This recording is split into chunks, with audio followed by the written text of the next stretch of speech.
warahmatullahi wabarakatuh. Selamat pagi dan salam sejahtera buat kita semua, Bapak Ibu. Terlebih dahulu mari kita bersyukur kepada Allah Subhanahu wa taala dengan mengucapkan alhamdulillahirabbil alamin dan berselawat pada baginda Rasulullah sallallahu alaihi wasallam dengan melafazkan Allahumma shalli ala sayyidina Muhammad wa ala sayyidina Muhammad. Bapak Ibu yang kami hormati, terima kasih atas waktu luangnya untuk kita berbagi sebentar, tidak lama-lama di komunitas belajar kita. Mudah-mudahan komunitas belajar kita ini eksis selalu. Kita selalu berbagi praktik baik, kita selalu berbagi pengetahuan, tak bisa banyak sedikit pun jadi.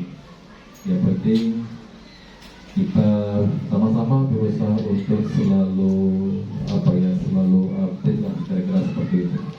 Bapak Ibu, mungkin kita semua sudah mendengar, mungkin kita semua sudah pernah mendengar istilah pembelajaran berdiferensiasi ini. Bapak Ibu, mungkin ini satu istilah yang baru, yang booming saat inilah semenjak kira-kira mulai peluncuran kurikulum merdeka ini. Walaupun sebenarnya secara praktis konsep pembelajaran berdiferensiasi ini sebenarnya sudah dilakukan sejak lama. Kita semua yakinlah pernah melakukan secara praktis artinya di kelas terkait pembelajaran berdiferensiasi ini. Cuma secara teori mungkin kita baru dengar apa sih yang dimaksud dengan pembelajaran berdiferensiasi. Ini nanti kurikulum merdeka ini Bapak Ibu, kita itu didorong untuk menerapkan pendekatan pembelajaran berdiferensiasi dalam kegiatan belajar mengajar kita di kelas Bapak Ibu. Jadi Bapak Ibu, untuk sama-sama kita pahami bahwa paradigma pembelajaran kita saat ini itu sudah berubah Bapak Ibu. Kita tidak bisa lagi bertahan dengan pola-pola belajar zaman-zaman kita masih sekolah dulu, zaman-zaman kita masih SD dulu Bapak Ibu. Semuanya paradigmanya sudah berubah. Kalau dulu mungkin kita diajar oleh guru-guru kita, dikasih buku, kerjakan halaman sekian, selesai, pulang. Datang besok begitu lagi, kasih buku, kerjakan halaman sekian, pulang. Itu paradigma lama Bapak Ibu. Saat ini tidak begitu lagi. Kita didorong untuk benar-benar melaksanakan pembelajaran semaksimal mungkin. Pendekatan yang paling dianjurkan atau direkomendasikan adalah pendekatan pembelajaran berdiferensiasi ini Bapak Ibu. Pembelajaran berdiferensiasi adalah usaha untuk menyesuaikan proses pembelajaran di kelas untuk memenuhi kebutuhan belajar peserta didik sebagai individu. Itu kata Tomlinson, Carol and Tomlinson. Tahun 2001 beliau menulis buku tentang konsep pembelajaran berdiferensiasi ini Bapak Ibu. Jadi sederhananya, pembelajaran berdiferensiasi itu adalah pendekatan pembelajaran yang mengakomodir atau memenuhi kebutuhan belajar peserta didik kita Bapak Ibu.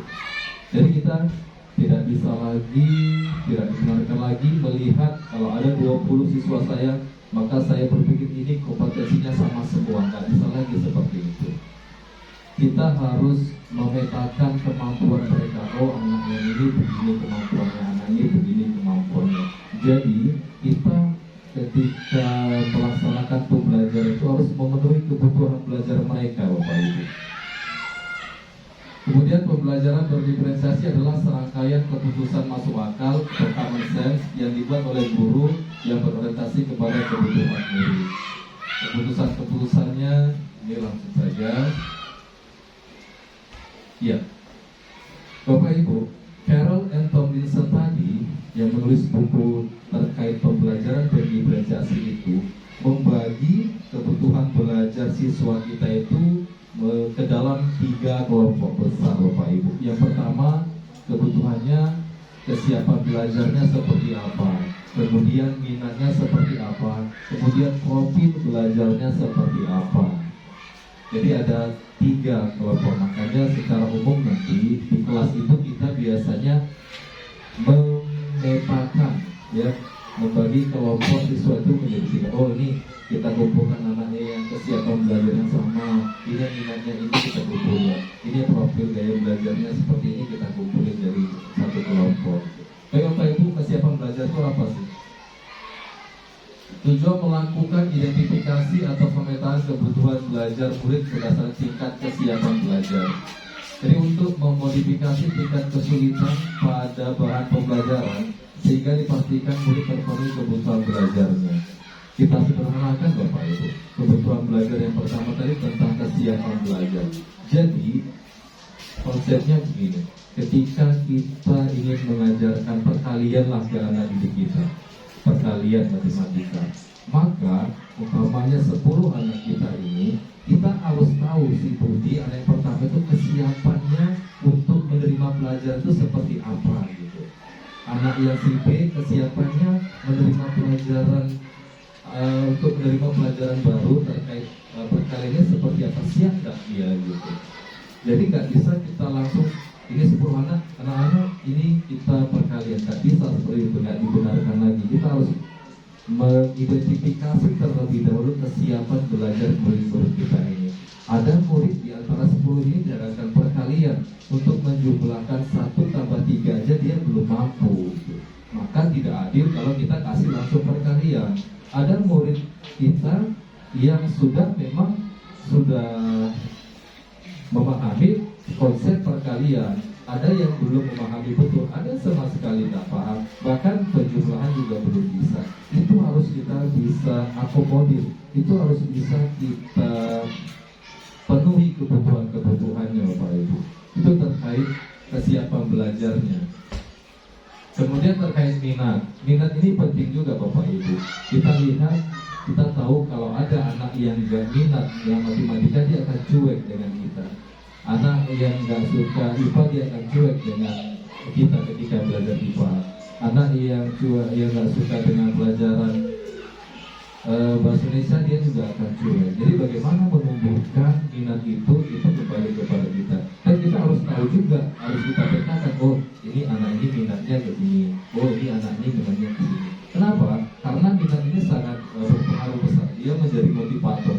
Ketika kita aja lah, kalau kita minat dengan sesuatu, maka kita akan mencurahkan perhatian kita secara penuh dengan kepada sesuatu itu. Jadi anak begitu juga, kalau dia minatnya misalnya matematika, ketika belajar matematika, siapapun gurunya dia akan fokus, dia akan perhatian betul dengan itu. Dan sebaliknya kalau dia nggak suka bahasa Indonesia, sebagus apapun kita menyampaikan, dia tetap cuek juga. Itu pekerjaan berat kita sebenarnya. Jadi kita harus tahu itu, harus kita memetakan minat siswa ini Bapak Ibu. Kemudian yang 3, profil belajarnya. Profil belajar ini terkait secara umum, profil belajar itu kan dibagi 3 Bapak Ibu. Ada yang audio, ada visual, ada yang audio visual.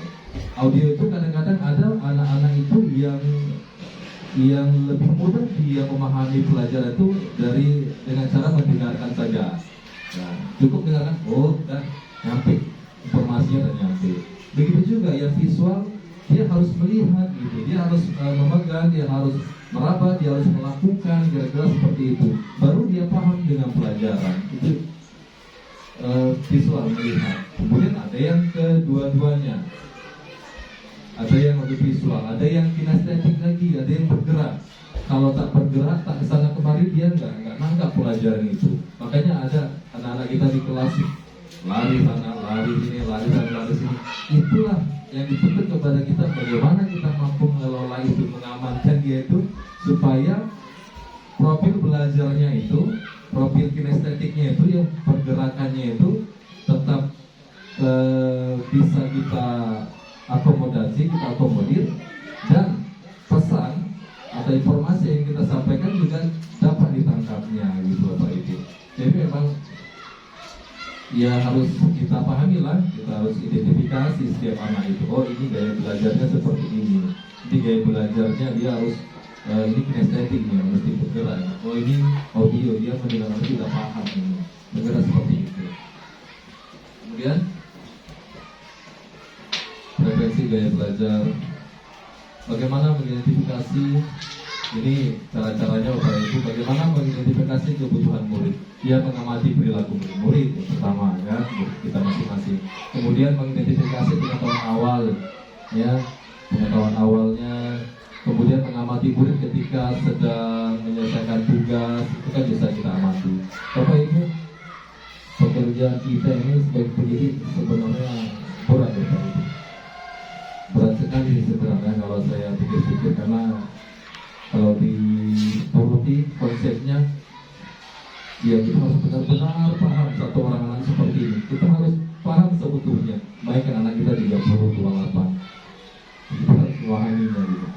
Bertanya atau mendiskusikan permasalahan dengan murid, berbicara dengan guru, murid sebelumnya. Nah, saya kelas 6, saya nanya sama guru kelas 5, oh ini anak saya si Budi gimana waktu kelas 5 begini? Oh begini. Nah, informasi itu informasi penting untuk memetakan murid-murid kita.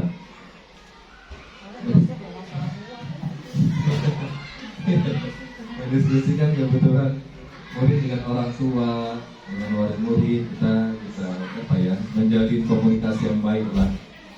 Makanya idealnya sebenarnya kita memanggil orang tua itu bukan berarti kita memanggil orang tua itu ketika ada masalah saja, tak sebenarnya. Cuma kan jarang-jarang kita beristirahat juga, kita mau makan minum juga, dan biasanya nggak punya waktu juga untuk bercerita panjang di sekolah dengan orang tua gitu kan. Membuat penilaian untuk menentukan pengetahuan, keterampilan dan tingkat mereka saat ini. Membaca rapor murid kelas sebelumnya itu juga bagian dari strategi untuk mendapatkan informasi terkait bagaimana murid kita, Bapak Ibu. Baik Bapak Ibu. Terus bagaimana kita tadi kan kebutuhan belajar murid tadi kan dibagi dari 3 kelompok besar ya. Yang pertama, kesiapan belajarnya harus kita perhatikan, kemudian minatnya kita harus perhatikan juga, kemudian profil gaya belajarnya harus kita perhatikan juga. 3. Terus bagaimana di kelas kita melaksanakan pembelajaran yang disebut pembelajaran berdiferensiasi itu seperti apa sih sebenarnya? Jadi Bapak Ibu, strategi pendekatan pelaksanaan pembelajaran berdiferensiasi itu bisa kita lakukan 3 hal. Yang pertama, strategi berdiferensiasi konten. Yang kedua, strategi berdiferensiasi proses. Strategi berdiferensiasi produk. Yang pertama, konten Bapak Ibu. Konten ini terkait materi pelajaran yang ingin kita sampaikan. Konten ini terkait apa yang akan dipelajari murid, Bapak Ibu. Katakanlah belajar bahasa Indonesia, Bapak Ibu. Nah, tadi kan anak-anak sudah kita peta-petakan ini. Maka, katakanlah bahasa Indonesia. Kita belajar teks lah misalnya, atau menulis paragraf, misalnya begitu. Maka tadi kan sudah kita petakan kesiapannya seperti apa. Kelompok ini kesiapannya masih seperti ini, kemampuannya masih terbatas dalam menulis kalimat, dan menulis teks, menulis kalimat aja masih terbatas-batas, kira-kira seperti itu. Maka Bapak Ibu, materi ajar yang kita berikan, yang kita sampaikan ke murid kita ini tidak boleh sama. Konsepnya seperti itu Bapak Ibu, harus kita sesuaikan. Kira-kira beginilah ya analoginya. Kalau seseorang yang berbadan tegap, kuat, maka wajar kalau kita kasih beban 50 kilo mengangkat beban gitu kan. Maka ada seseorang yang kurus mungkin kan, yang lemah, maka kan nggak mungkin juga kita kasih beban yang sama 50 kilo untuk mengangkat beban, kan nggak mungkin. Jadi kita sesuaikan dengan karakteristiknya. Konten juga seperti itu. Kalau selama ini kita lakukan, ya kita belajar ini maka sama semua, kita kasih sama semua gitu kan, ke seluruh anak. Ya betul, memang seperti itu kan. Konsep pembelajaran berdiferensiasi itu nggak seperti itu tanya. Kita harus paham betul. Oh ini ini, maka kasih materinya yang ini. Anak yang baru belajar membaca, jangan langsung dikasih buku teks baca, enggak begitu. Anak yang sudah lancar baru bolehlah dikasih teks yang panjang. Nah, anak yang baru belajar, ya kasihlah kalimat per kalimat atau kata per kata. Itulah poinnya Bapak Ibu. Itu poin dari apa yang dimaksud dengan diferensiasi konten itu, diferensiasi isi atau muatan pelajaran atau materi pelajaran yang kita sampaikan. Kemudian proses Bapak Ibu.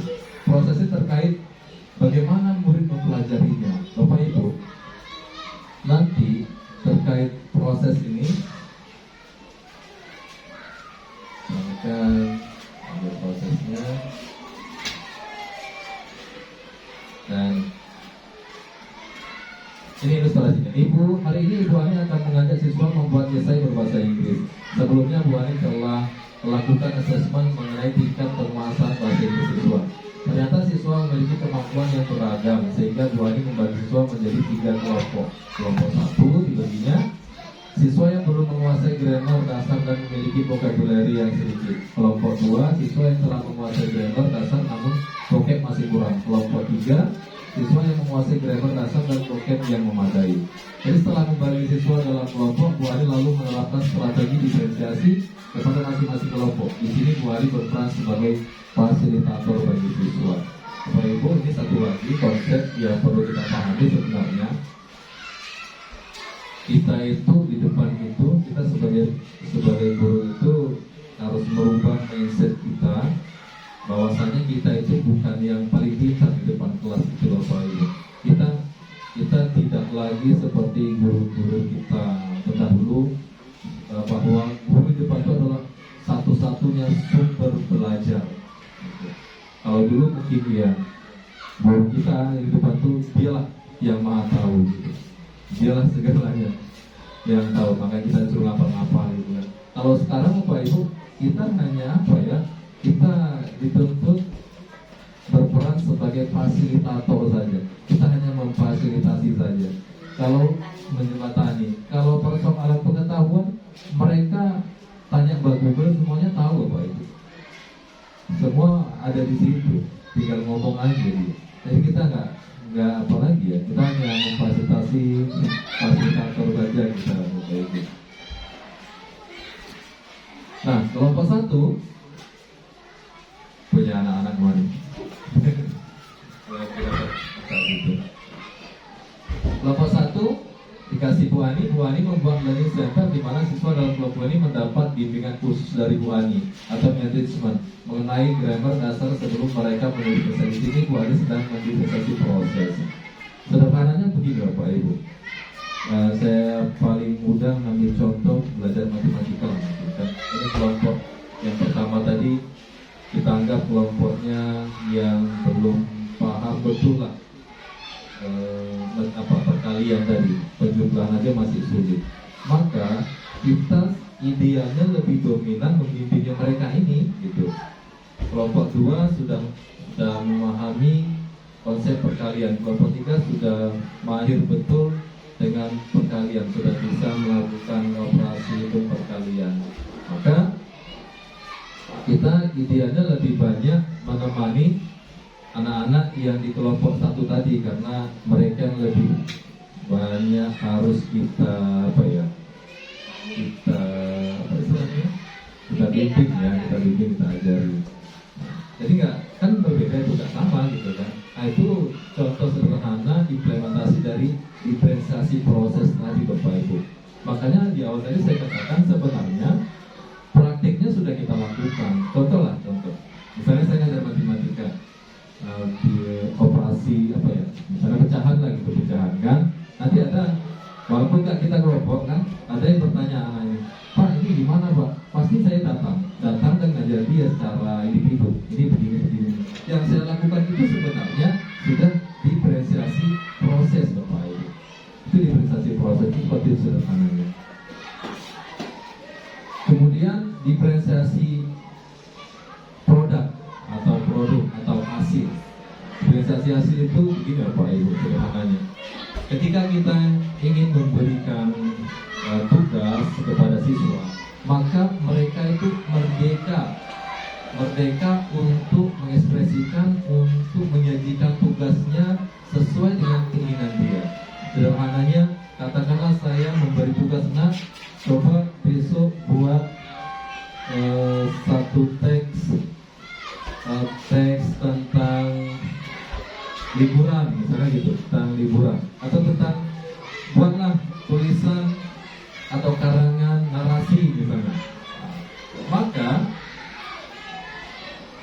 karangan narasi itu yang kita minta itu mereka bebas, topiknya sesuai dengan apa yang mereka inginkan, yang mereka minati, kemudian mereka tuliskan di di kertas atau di ketikan atau dimanapun, itu bebas mereka Bapak Ibu. Jadi itu diferensiasi produk itu. Jadi nggak seperti kita yang mungkin pernah kita lakukan, bahwasanya kalau kita ngasih tugas besok harus begini ya, kalau tak begini salah. Kalau dulu kan seperti itu. Kalau tak sedikit aja tak sama dengan apa yang diminta sama guru tuh salah lah itu. Jadi konsep diferensiasi produk itu nggak begitu lagi. Mereka anak-anak murid itu merdeka dalam arti kata yang baik, yang merdeka untuk menunjukkan kemampuannya, untuk menunjukkan ketercapaian hasil belajarnya seperti apa, itu mereka merdeka Bapak Ibu.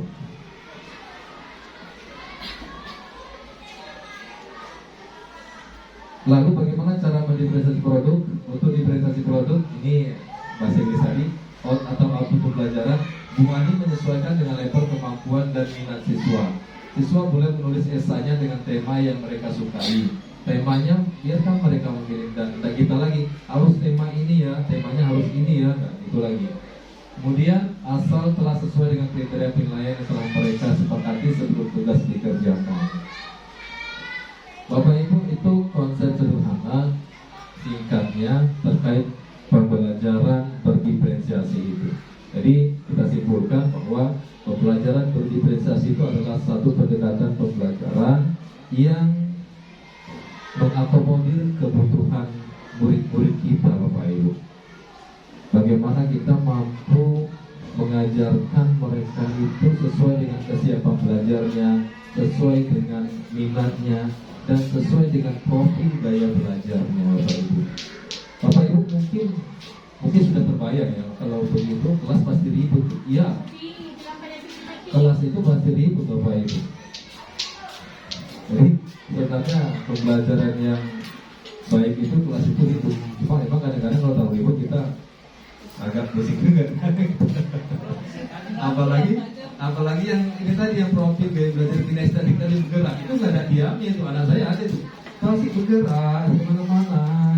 Tapi dia tahu. Tapi dia paham. Dia tahu kok. Coba kalau tidak bergerak, tak berjalan-jalan, tak puas dia. Disitulah kemampuan kita gimana yang mengelolanya supaya dia kita penuhi gaya belajarnya itu, kinestetiknya itu. Itu kebutuhan belajar Bapak Ibu. Kemudian strategi tadi, pembelajaran berdiferensiasi ini bisa dilakukan dengan 3 strategi berdiferensiasi. Yang pertama, berdiferensiasi konten atau muatan pelajarannya, kemudian diferensiasi proses, kemudian diferensiasi produk. Itu konsepnya Bapak Ibu. Jadi mungkin itu saja Bapak Ibu. Bapak Ibu, karena ini istilah yang kalau bicara istilah yang baru-baru booming lagi, walaupun praktiknya sudah lama sih. Saya masih ingat guru saya waktu SD dulu. Saya kalau ada anak yang yang belum selesai, itu pulang belakangan itu Bapak Ibu. Jadi saya sekarang berpikir, berarti itu sebenarnya pembelajaran berdiferensiasi itu enggak gitu. Walaupun mungkin guru saya dulu nggak paham. Cuma pada prakteknya kan itu diferensiasi sebenarnya gitu. Cuma konsepnya aja yang belum ada muncul, istilah berdiferensiasi itu belum ada muncul gitu. Kalau Bapak Ibu, mudah-mudahan berbagi sedikit ini ada manfaatnya. Karena sekarang dituntut pembelajaran seperti itu Bapak Ibu, termasuk kurikulum merdeka nanti Bapak Ibu. Kita dituntut melaksanakan pembelajaran pembelajaran yang berdiferensiasi. Bapak Ibu nanti kalau lihat topik ada di situ, saya lupa topik berapa ya. Ada yang udah sampai di PNM itu, Merdeka Mengajar. Ada pembelajaran berdiferensiasi di situ. Pembelajaran berdiferensiasi di topik berapa saya lupa itu. Di PNM itu. Mungkin ya Pak, kalau untuk kelas 1 mungkin masih enak gitu ya, menggunakan kelompok-kelompok anak-anak. Tapi kalau untuk kelas tinggi kayaknya agak susah deh. Apa tuh tadi? Apa ketinggalan? Penilaian, Ketinggalan tuh. nantilah ketinggalan. Seulang lagi nggak? Enggak, minggu depannya lagi. Cerita Untuk kelas menyampaikan 1 mungkin agak enak lah dia. Nah, kalau di PNM itu pintar, cerdas, nah, kurang nah, mampu. itu ada apanya Bu? Ada istilahnya asesmen awal namanya. Di topik di PNM itu juga ada asesmen awal.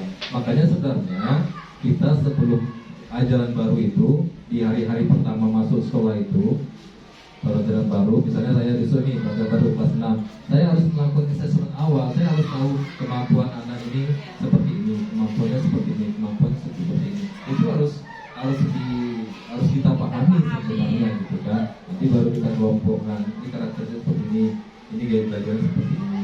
Asesmen awal ini bisa dilakukan ya dengan tes juga boleh, dengan melihat itu tadi, dengan melihat rapor atau berkomunikasi dengan guru sebelumnya juga boleh, berkomunikasi dengan orang tua, ya, banyak apa lah, banyak trik untuk mendapatkan informasi itu terkait ini, karakteristik atau kemampuan peserta didik kita, Bapak Ibu.